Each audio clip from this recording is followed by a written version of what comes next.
Man, what's good, man? What's good, YouTube, man? Y'all already know it's your main squeeze. Oh my God, this is South Bay Lee here, and today you already know I'm opening this video. This is episode 2 of my 10 episode series. This is my boy, Afro Kuma. He had to say hello to the fans. What's up? His page will be in the description down below. Now today we're gonna talk about fatherhood. Now. South Bay Lee's pull-out game is weak. You feel me? So you already know. But my boys, Weak? Yeah, weak as shit. You feel me? Oh my God. But today we're gonna talk about an experience coming from a young father.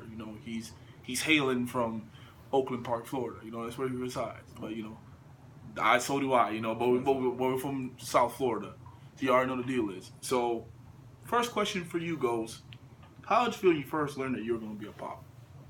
I was terrified as shit. Are you terrified? Like, really explain your feelings in detail. At the time of becoming a father, I was working part-time at a daycare, dead-end job, making like maybe $2 something a week, maybe. So the first option, the best option I thought was, abortion. I am definitely pro-choice, but yeah. I was like, abortion, that seems like a great idea. Let's do it.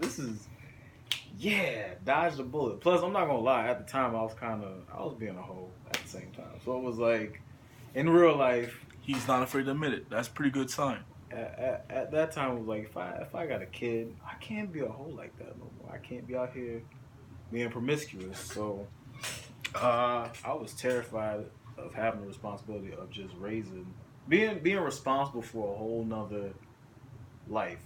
Could you imagine, like, you wake up and everything that you do, someone's watching you and they emulate you? Like, your traits that you pass on could potentially raise, like, a serial killer or a rapist or something crazy. It's true, though. It's a fact. The shit that you do that your kids watch and they perceive it their own way is different. So I was terrified. Okay.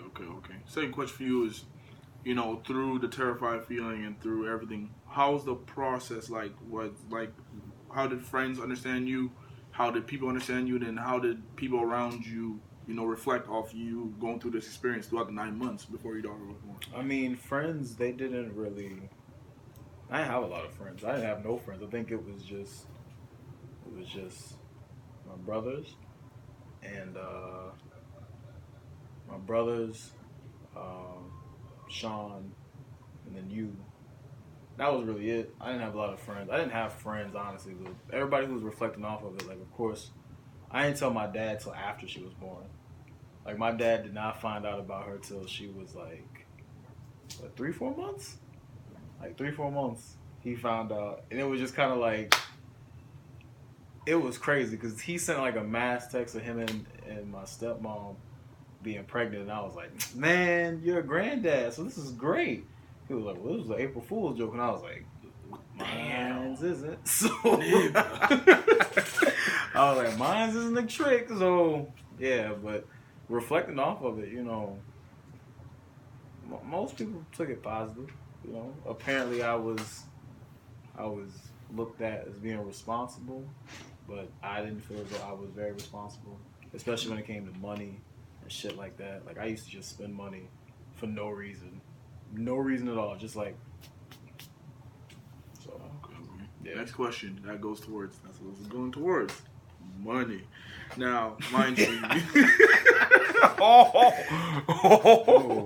Nah. We'll get to the fun parts, man. Now, as I said a minute ago, you have a daughter. Yeah.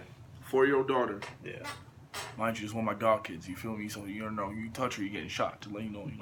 Pow! You already know the deal. I don't play ball. I play with my dog kids.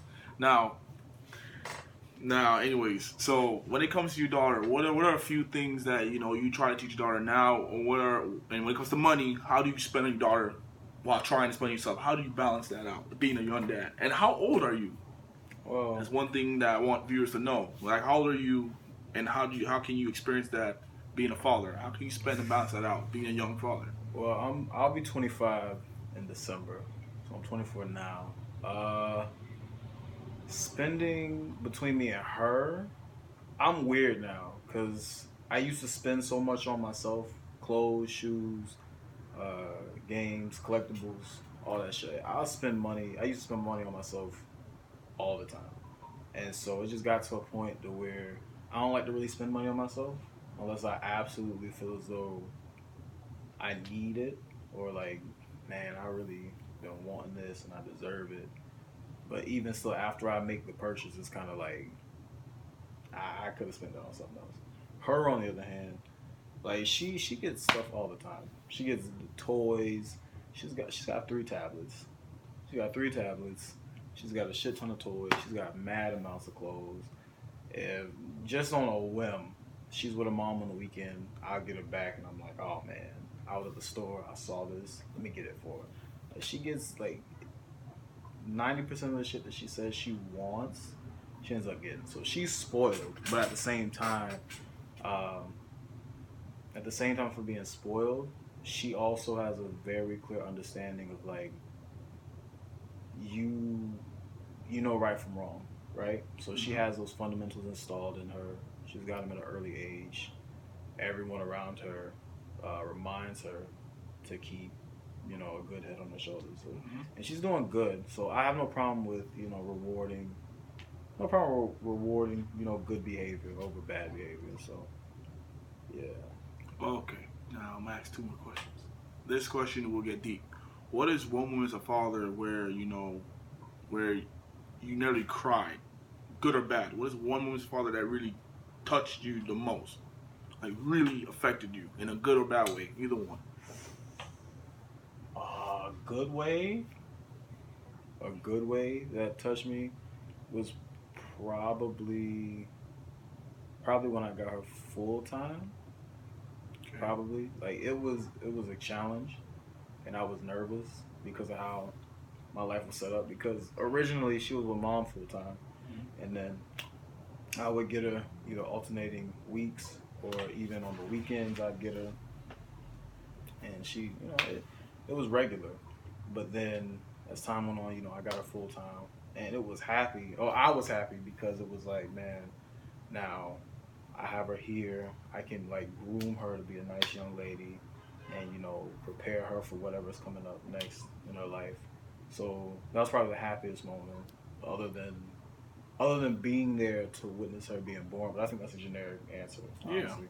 And then the worst, the worst was the worst was probably, I want to say, like maybe a year or two ago. A year or two ago. She's light skinned naturally because mom is Mexican, and mom looks like a pair of khaki shorts. And so when she like anything hits her, she just it shows instantly. So she had got popped on her thigh. It was a year ago. She got popped on her thigh, and when she got popped, she went to school. Now me and mom both work in daycare. So she goes with mom to daycare, and like when you work in childcare, you have to report things that you see on a child, like any kind of markings, bruises, if a child is sick, if anything like that, you have to document that Mm-hmm. because it's easy for parents to come in and be like, "Oh no, my kid got it from you guys," and it's not okay.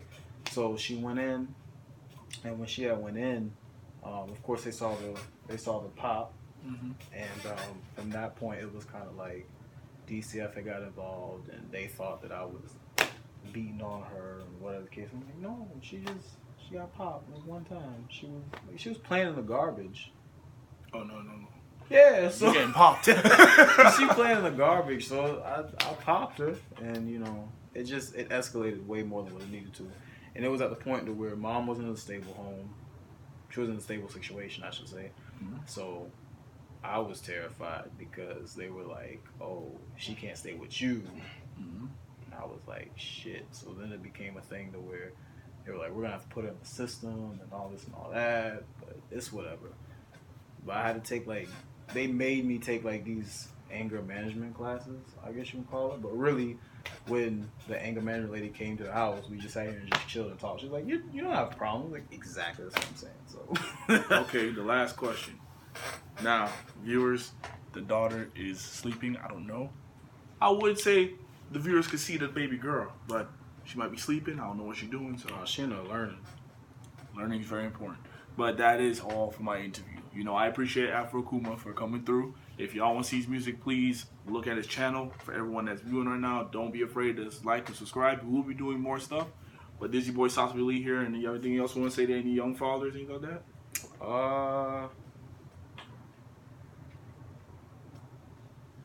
Honestly, young fathers,